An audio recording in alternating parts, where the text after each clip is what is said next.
ओम शांति। आज की मुरली का सार। मीठे बच्चे, यह भूल भुलैया का खेल है।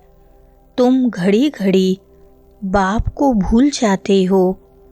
निश्चय बुद्धि बनो तो इस खेल में फंसेंगे नहीं। प्रश्न है, क़यामत के समय को देखते हुए तुम बच्चों का कर्तव्य क्या है? उत्तर है, तुम्हारा कर्तव्य है अपनी पढ़ाई में अच्छी रीति लग जाना और बातों में नहीं जाना है। बाप तुम्हें नैनों पर बिठाकर गले का हार बनाकर साथ ले जाएंगे। बाकी तो सबको अपना अपना हिसाब किताब चुकतू करके जाना ही है। सुनते हैं मुख्य पॉइंट्स। पहली पॉइंट, भारत खास और दुनिया आम सब विश्व में शांति चाहते हैं। अब यह तो समझना चाहिए, जरूर विश्व का मालिक ही विश्व में शांति स्थापन करते हैं।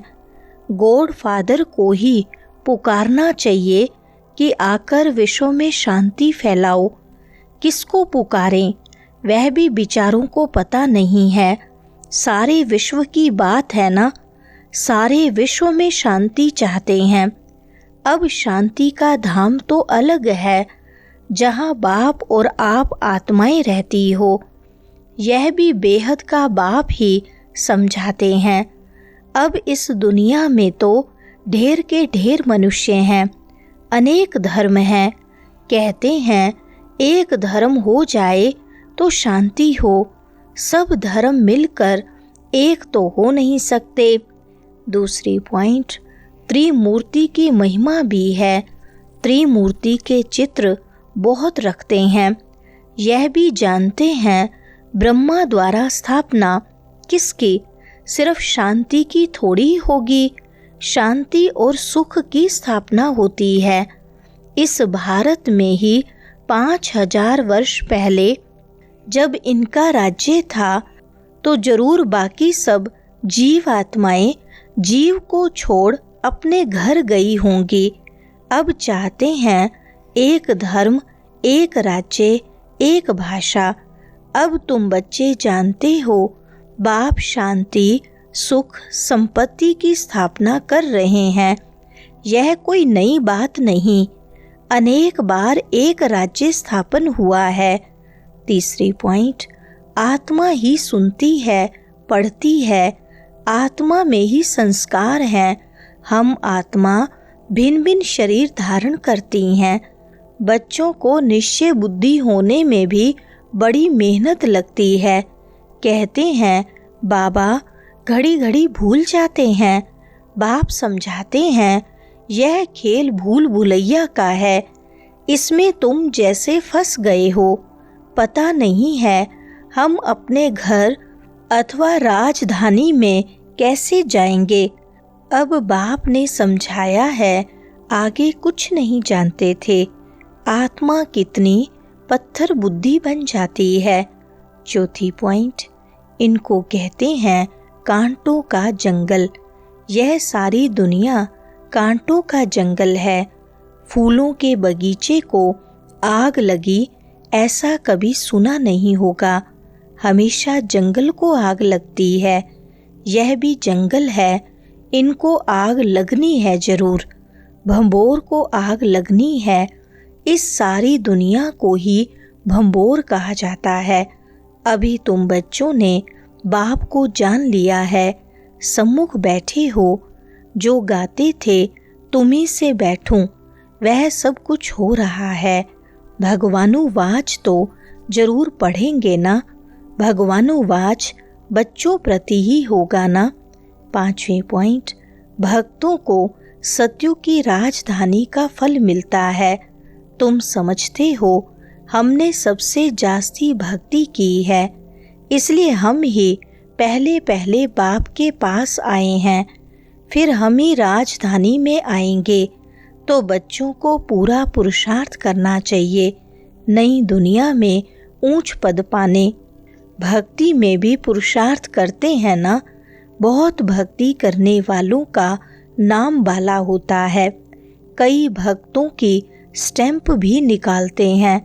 ज्ञान की माला का तो कोई को पता नहीं है। पहले है ज्ञान, पीछे है भक्ति।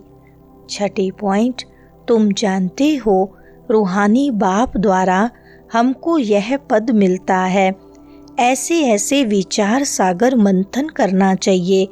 गायन है मन के जीते जीत, मन से हारे हार। वास्तव में कहना चाहिए माया पर जीत, क्योंकि मन को तो जीता नहीं जाता। मनुष्य कहते हैं मन की शांति कैसे हो। बाप कहते हैं आत्मा कैसे कहेगी कि मन की शांति चाहिए। आत्मा तो है ही शांति धाम में रहने वाली। 7वां पॉइंट, तुम जानते हो कल्प कल्प 84 का चक्र हम फिरते रहते हैं। 84 के चक्र में हम ही आते हैं। 84 लाख जन्म कोई मनुष्य की आत्मा नहीं लेती है। वह तो वैरायटी जानवर आदि ढेर हैं, उनकी कोई गिनती भी नहीं कर सकते। मनुष्य की आत्मा ने 84 जन्म लिए हैं, तो यह पाठ बजाते बजाते एकदम जैसे टायर्ड हो गए हैं, दुखी बन गए हैं। सीढ़ी उतरते सतो प्रधान से तमो प्रधान बन गए हैं। बाप फिर तमो प्रधान से सतो प्रधान बनाते हैं। बाप कहते हैं मैं तमो प्रधान शरीर, तमो प्रधान दुनिया में आया हूँ। 8वां पॉइंट, लक्ष्मी नारायण के मंदिर में बहुत मनुष्य जाते हैं।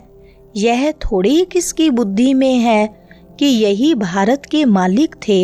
इनके राज्य में जरूर सुख शांति थी। 5000 वर्ष की बात है जब इनका राज्य था। धंधे वाले स्वास्तिका रखते हैं चोपड़े में, उनका भी अर्थ है ना। वह तो गणेश कह देते हैं। गणेश को फिर विघ्न विनाशक देवता समझते हैं। अभी दीपावली मनाते हैं। वास्तव में सच्ची सच्ची दिवाली याद की यात्रा ही है, जिससे आत्मा की ज्योति 21 जन्मों के लिए जग जाती है। बहुत कमाई होती है। तुम बच्चों को बहुत खुशी होनी चाहिए। अभी तुम्हारा नया खाता शुरू होता है नई दुनिया के लिए। 21 जन्मों के लिए खाता अभी जमा करना है। 9वां पॉइंट, अब बाप बच्चों को समझाते हैं अपने को आत्मा समझ सुन रहे हो। आत्मा समझ सुनेंगे तो खुशी भी रहेगी। बाप हमको पढ़ाते हैं, भगवानुवाच भी है ना। भगवान तो एक ही होता है। जरूर वह आकर शरीर लेता होगा, तब भगवानुवाच कहा जाता है। यह भी किसको पता नहीं है। तब नेति नेति करते आए हैं। कहते भी हैं शिव बाबा, ब्रह्मा को भी बाबा कहते हैं। इतने ढेर बीके हैं तो जरूर प्रजापिता ही होगा। इसलिए प्रजापिता अक्षर जरूर डालो तो समझेंगे प्रजापिता तो हमारा ही बाप ठहरा। 10वां पॉइंट, शरीर से अलग होने से सन्नाटा हो जाता है। आत्मा ने जाकर दूसरा शरीर लिया, फिर चिंता क्यों करनी चाहिए।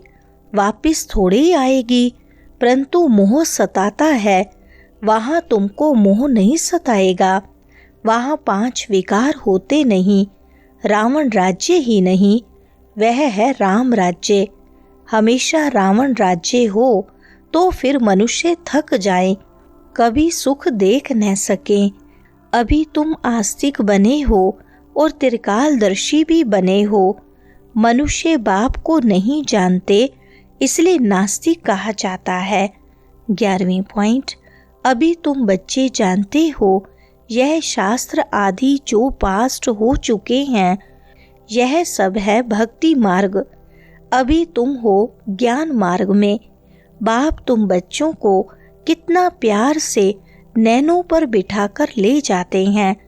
गले का हार बनाए सबको ले जाता हूँ। पुकारते भी सब हैं। जो काम चिता पर बैठ काले हो गए हैं, उनको ज्ञान चिता पर बिठाए, हिसाब किताब चुकतू कराए वापिस ले जाते हैं। अब तुम्हारा काम है पढ़ने से, और बातों में क्यों जाना चाहिए? कैसे मरेंगे, क्या होगा, इन बातों में हम क्यों जाएं?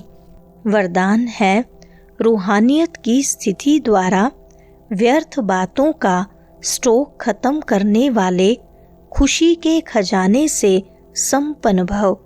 विस्तार है, रूहानियत की स्थिति द्वारा व्यर्थ बातों के स्टॉक को समाप्त करो, नहीं तो एक दो के अवगुणों का वर्णन करते बीमारी के जम्स वायुमंडल में फैलाते रहेंगे। इससे वातावरण पावरफुल नहीं बनेगा।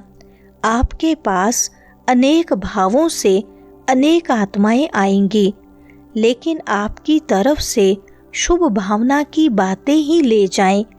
यह तब होगा जब स्वयं के पास खुशी की बातों का स्टॉक जमा होगा।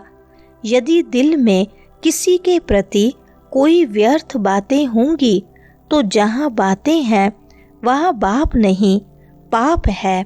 स्लोगन है, स्मृति का स्विच ऑन हो तो मूड ऑफ हो नहीं सकती। अच्छा, ओम शांति।